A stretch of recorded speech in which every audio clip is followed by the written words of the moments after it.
Assalamualaikum warahmatullahi wabarakatuh.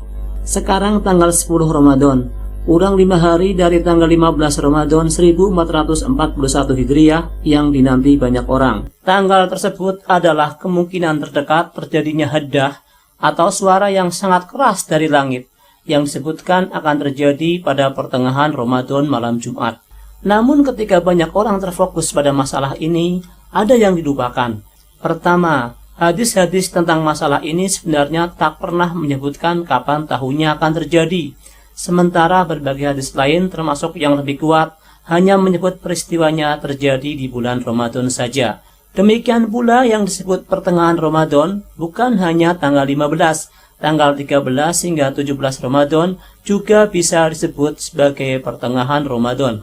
Sekarang kalau kita menyempitkan tanggal pada riwayat tentang pertengahan Ramadan malam Jumat dengan batasan itu, yakni batasan 13 hingga 17 Ramadan, maka selain tahun 2020, kita dapatkan bahwa tahun 2022 dan 2023 pertengahan Ramadannya juga akan jatuh di hari Jumat.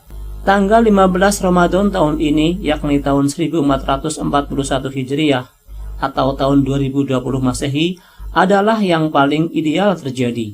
Bukan saja persis di pertengahannya, yakni tanggal 15, tapi ini mencocoki teori yang menyatakan Imam Mahdi telah dilahirkan pada tahun 1981 atau tahun 1401 Hijriah, ketika terjadi gerhana bulan dan matahari di Jazirah Arab, termasuk di kota Madinah, yang disebut kota kelahiran Imam Mahdi, sebagaimana yang saya sebutkan di video yang lalu. Kalau suara dari langit terjadi di tahun ini, maka Imam Mahdi sudah berusia 39 tahun. Artinya keberadaan Imam Mahdi terkonfirmasi oleh peristiwa tersebut yang memang merupakan tanda Mahdi yang sangat dekat dan hanya berjarak beberapa bulan saja sebelum kemunculannya. Hanya saja ada yang dilupakan. Tanda Imam Mahdi bukan hanya peristiwa gerhana matahari dan bulan dalam 1 tahun di bulan Ramadan saja. Ada tanda-tanda lain yang juga telah terjadi. Yang dilupakan adalah riwayat tentang penyebutan gerhana matahari yang berurutan sebagai tanda Mahdi. Balagoni annahu qabla khurujil mahdiyah tankashifu samsu fi sahri ramadana marotain. Telah sampai kepadaku bahwa sebelum kemunculan Al-Mahdi, matahari akan mengalami gerhana di bulan Ramadan 2 kali. Kejadian ini telah terjadi secara berurutan di tahun 1981 dan 1982, serta bonus di tahun 1983. Kalau Imam Mahdinya ternyata dilahirkan setelah gerhana matahari berurutan terjadi, mungkin di tahun 1982 atau 1983, maka tahun 2021 dan 2022 juga bisa mencocoki. Khususnya tahun 2022 atau 1443 Hijriah yang memiliki pertengahan Ramadan di malam Jumat tanggal 13, Friday the 13th. Dan bila dilahirkan di tahun 1982 atau 1983, usianya juga masih berkisar 39 dan 40 tahun pada tahun-tahun tersebut.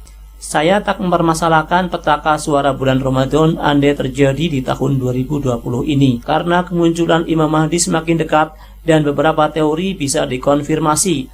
Tetapi kalau tak terjadi, apalagi terlalu dibesar-besarkan sebagai dukhon, ini akan membawa efek buruk dan bisa mematahkan harapan mereka yang menantikan Imam Mahdi. Karena ada hadis yang menyatakan, Yab'asullahu ta'ala al-Mahdiya ba'da Iyas, wa hatta yakulan nasu la Mahdi. Allah Ta'ala akan mengutus Al-Mahdi sesudah terjadinya keputusasaan dan sampai manusia berkata, tidak ada Mahdi. Ini kemungkinan terjadi karena banyaknya prediksi yang gagal terpenuhi dan banyaknya harapan bahwa berbagai masalah bisa diatasi, tetapi hasilnya malah semakin buruk. Walau saya lebih mempercayai tahun 2022 sebagai waktu kemunculan tanda Mahdi, yakni petaka Ramadan atau suara yang keras dari langit, tetapi itu hanya alternatif yang menurut saya paling logis. Bisa juga ini terjadi di tahun-tahun lain, termasuk tahun 2020 yang belum saya ketahui hasilnya. Di sini saya hanya mengingatkan untuk banyak berdiam di rumah atau tetap berada di rumah, bersujud dan bertakbir kepada Allah. Karena ada riwayat dalam hadis Ad-Dani bahwa itu adalah cara agar selamat dari petaka Ramadan, kapanpun peristiwanya akan terjadi. Wallahu a'lam bishawab.